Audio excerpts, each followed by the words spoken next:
CeCe Opanowski was just 18 years old when she was brutally attacked by someone she once loved, her ex-boyfriend Sean Doyle. CeCe tried to put the traumatic incident behind her until she learned years later that Doyle murdered the mother of 2 young boys. For the first time, CeCe speaks out publicly to 48 Hours about her remarkable story and how she was able to find the strength to testify against her attacker in court. 48 Hours correspondent Anne-Marie Green is here with a preview. On January 27, 1996, CeCe Opanowski was home alone in Hudson Falls, New York, when her ex-boyfriend Sean Doyle showed up at her house and became violent, at one point holding scissors to her neck. I thought he was going to stab me. CeCe thought she would never make it out alive until the phone started to ring and Doyle let her answer it. It was her friend, Shannon McAuliffe. When she finally picks up the phone, what did you hear in her voice? Fear. Shannon knew that Doyle had threatened CeCe in the past. And that's when she said, "Is he there?" And I said, "Yes." McAuliffe called police. Doyle was arrested. He pleaded guilty to menacing in the 2nd degree and was sentenced to 3 years probation. I'm having night terrors. CeCe, terrified of Doyle, left Hudson Falls and tried to forget her past. But 9 years later, Doyle was arrested for murdering Lorie Leonard, a young mother of 2 boys.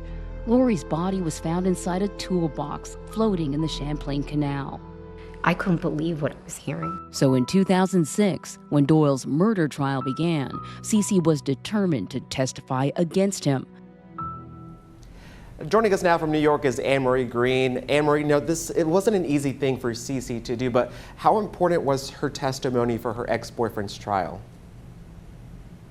Absolutely crucial. The prosecutor actually put her last because he wanted her story to be the thing that the jury really remembers. Oftentimes, judges do not allow a defendant's prior bad acts into evidence, right? The argument is it's gonna bias the jury. That has nothing to do with what this case is about. But in this case, the prosecutor really felt like he needed to hear from other women like CeCe to show a pattern of violence that dated back decades. CeCe testified, and 5 years after the attack on CeCe, Sean Doyle allegedly tried to kill an ex-girlfriend as well.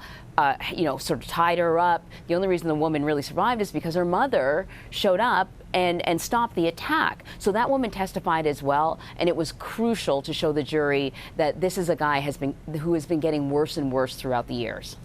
And in Lorie Leonard's case, how did the jury rule on that? So Sean Doyle received a guilty verdict for 2nd-degree murder. His sentence was 25 years to life. He didn't get 1st-degree murder. It has to do with sort of the definition of 1st-degree murder in the state of New York. But he is up for parole in 2030, which, as you can imagine, does not make Lorie Leonard's family very happy at all. I'm sure it doesn't. Well, Lorie left behind 2 young sons. They're now young adults. Do you know how they're doing? Mm-hmm.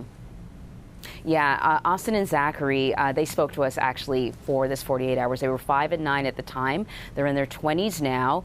Of course, the death of their mother, the murder of their mother, kind of blew up their family in a way. They ended up living separately with their fathers. Lorie's sister, Jennifer, has been doing everything she can over the past couple of decades to keep her family together.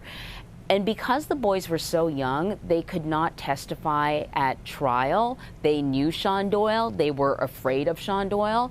But they did write victim impact statements. And we have them read portions of their letters they wrote at 5 years old and 9 years old. It's absolutely emotional. Sure, those are going to be very emotionally impactful for sure as we watch in that episode. Now, Yeah. Back to CeCe. She was brave enough to come forward with her survivor story. What lesson does she want people to take away? It took a lot for CeCe to testify against Sean Doyle, and then she could have put it to bed. She did not have to speak to 48 Hours, right? She's doing quite well, and there are plenty of people who have no idea what she had experienced as a teenager. She wanted to make sure that no one else is ever put in the same position as her. Her message is, if you get that gut feeling that tells you something is off, something is wrong, get out. Don't give it a second chance. Don't question it. Leaving as early as possible is what could save your life and save you a lot of trauma. And Marie, thank you. You can watch 48 Hours tomorrow night at 9 right here on CBS 19.